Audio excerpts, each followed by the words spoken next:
What's going on, knowledge seekers? So we about to start the fifth book of the Bible, Deuteronomy.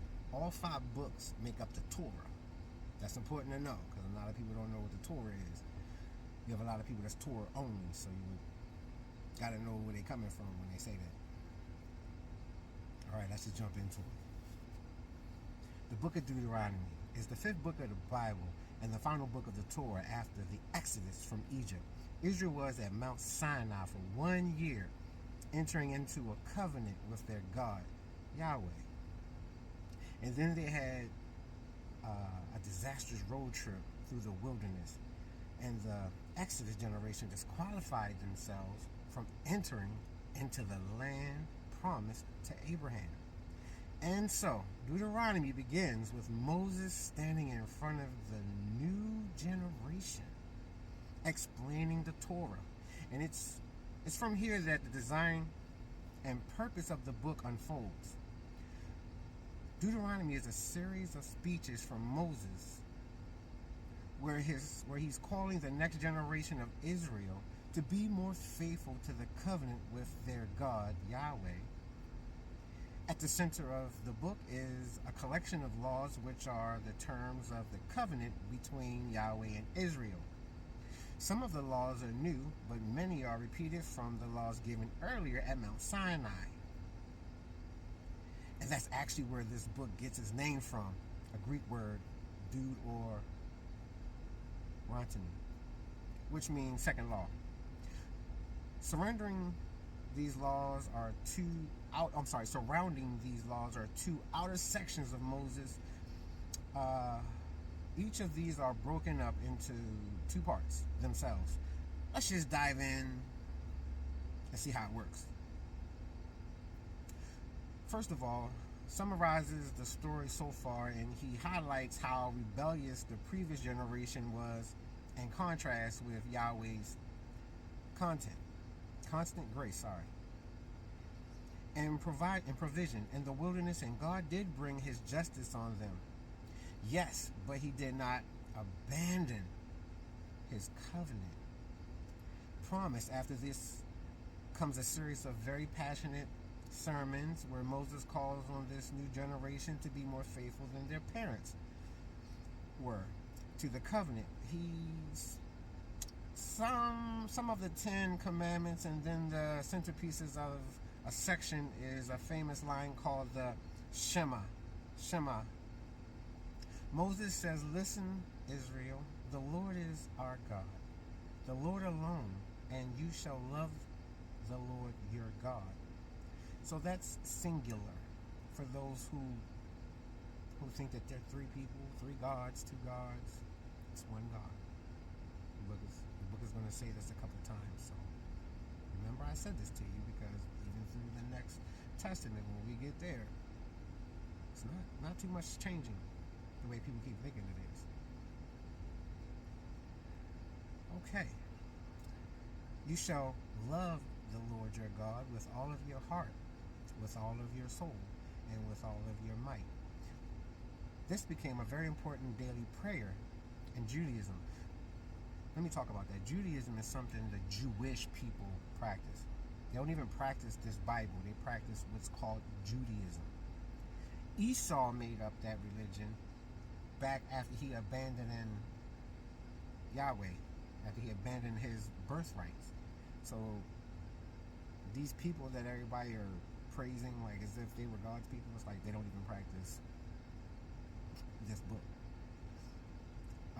It's just the ignorance, because people don't know, and I mean ignorance as in the definition, like you did not know. So a lot of us were ignorant to that fact. Those people are definitely not the Jews. They are Jewish, but they're not the Jews. There's a difference. That ish means kinda ish. They were the ones that took over Solomon's temple back when Jesus told them to leave before the place was surrounded. Those were the Ashkenazi Jews. Those are the Ashkenazi Jews that you see now. Those are the same people that took over the temple. They are not God's children.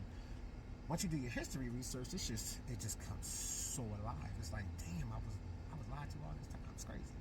But at the same time, we already know. The book also says that they would try to cover the true faces of the true judges of the earth. So we see this was going to happen anyway. Okay. I think I did too much on that one. Sorry, y'all. I did too much. Okay. So the prayer is in Judaism, and it brings out all of them in the book together. So the word listen, or shaman in Hebrew, it means much more than just to hear. It means the response. It includes the responding to what you hear, or in English we say obey. And the word love in Hebrew also means much more than just an emotion or feeling. It's about a decision of wholehearted devotion to Yahweh, your God. That involves your will and your emotions, your mind and your heart. Now for Israel, their obedience and devotion to God serves a much larger purpose to the law. It's going to make Israel a unique people among the nations, just like God said at Mount Sinai. They'll become a kingdom of priests, and Moses now says how Israel has the chance, by following the laws, to show the whole world the wisdom and the justice of God. The other key idea in the Shema is that Israel was called to obey and be devoted to the Lord alone. Or literally in Hebrew, it says the Lord is one, now in context. The point is that the Lord is the one God of Israel. One God of Israel. To worship and obey, Israel about to go into the land of Canaan,